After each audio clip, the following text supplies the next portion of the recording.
I'm a first-generation Filipino-American. My parents moved here a few years before I was born, and I've lived here for all of my life. When I think of home, it's here. My parents, on the other hand, don't think that way. It's not that they don't like America, it's just that they consider their home to be back in the Philippines, because duh. But I never had that. I went through elementary school, middle school, and high school with mostly white kids. Out of the 38 or so kids that we had in my class, it was a small school, we had about 5 or so Asian students, and 4 of them were Filipino. So it wasn't like I didn't have any Asian friends, but we were definitely the minority. When I was a kid, and even up until now, sometimes I'd find myself being too American for Asian people, and then too Asian for, like, American people. I distinctly remember hating the sound of my voice. Not because of the reason that everyone hates their voice, but because I hated my accent. I had a little bit of a Filipino accent when I was a kid, and you can kind of still hear it now. If you've ever heard one, you just cannot unhear it. But I remember really resenting the fact that I didn't sound like everyone else. I knew I looked different than everyone else, mostly because my best friend would, like, make jokes and, like, do the slanty thing with his eyes. But then again, people would also ask me for the skin color crayon, and I'd give them, like, the light-skinned one. Like, did I know? I mean, like, the lighting makes me look a lot whiter than I actually am, but, like, did I realize that? I don't know what I was thinking. Anyway, I hated the way that I sounded. So as I got older, and up until now, I've developed a very California-sounding voice. My Filipino accent just kind of became an afterthought, and I mean, like, I can't even fake one anymore. Don't ask me to try because I feel uncomfortable, like almost as if I'm being racist towards myself. And, you know, time goes on, I get older, and a lot of people are talking about representation in the news and in just all over the place. And I'm like, yeah, that's nice. And I guess that's all I really thought about it. Fast forward a few years and Disney Plus is released. Of course, my family bought it because we love Disney movies. And as it loads up super slowly because of the sheer amount of people who are downloading it and using it in this first week, my parents and I start talking about what we might want to watch for our first time on Disney Plus. It's like, oh, we should watch Avengers. No, let's watch that new Imagineering documentary. No, let's watch the new Lion King remake. No, we'd never watch that. But when it loaded up, the first thing that we saw on the screen was the thumbnail for the new Disney Pixar Spark short Float. And I'm like, oh, cool. It's that Pixar short, and it has Filipino people in it. Let's watch. We started the movie, and we were watching, when all of a sudden the site freezes, because yes, there were a lot of people watching Disney Plus that day. But the frame that it stopped on was of the child's face. All of a sudden, it hit me. That was the very first time I had seen an animated character that reminded me of me. And I'm not just saying that the kid, like, looked Filipino like me. No, I straight up mean that he looked like me. Like, come on.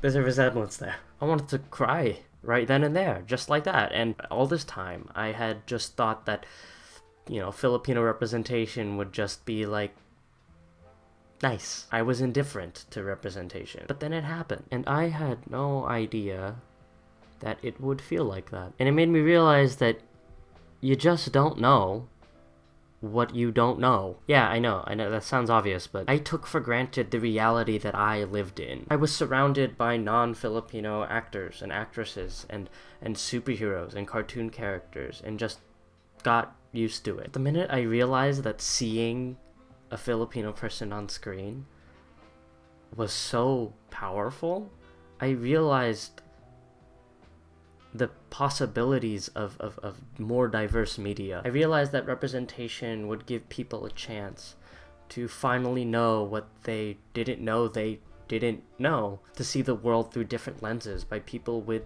different life experiences. I'm not saying that representation is gonna, like, solve racism or anything. It's just that it's a start. It opened my eyes to things I thought were obvious. I didn't know what I didn't know. All of a sudden, I became interested in my culture again. I wanted to go back and reconnect with what I previously wanted to disconnect from. But after doing some research, I discovered this, and this, and this. And I was shocked, not just because I didn't learn about this in history class, but because if I wasn't aware of all of the stuff that was happening and had happened to people of my own ethnicity and culture, how much stuff about other cultures did I not know about? And that disturbed me. And it sent me down a rabbit hole of looking up stuff and constantly being surprised by what I didn't know. There were things I agreed with and things I didn't, but all of them were things that I had no idea existed in the world that I was living in. But with this current racial explosion of protests and government actions, which is just this massive culmination of hundreds of years of racial tensions in the country, this moment of realization has basically hit me all over again. And it has left me very self-reflective, as it should, for, I guess, anyone. And I did a lot of thinking, especially about whether or not I wanted to do this video. I'm still debating it as I'm filming it. Still debating it as I'm editing it. But I have, above all, decided on one thing. I want to know what I don't know.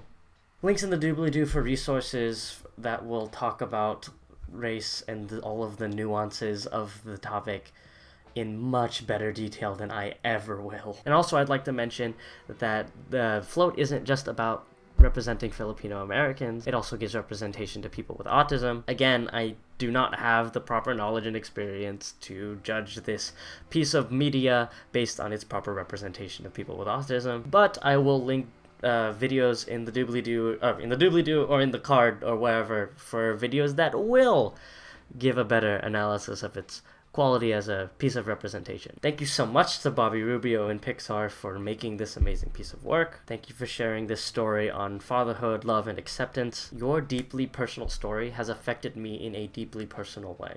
Leave comments down below if you have anything to say. Please be nice and civil. Thank you for watching. Take care of yourselves. Listen to each other and be kind. And I'll see you next time.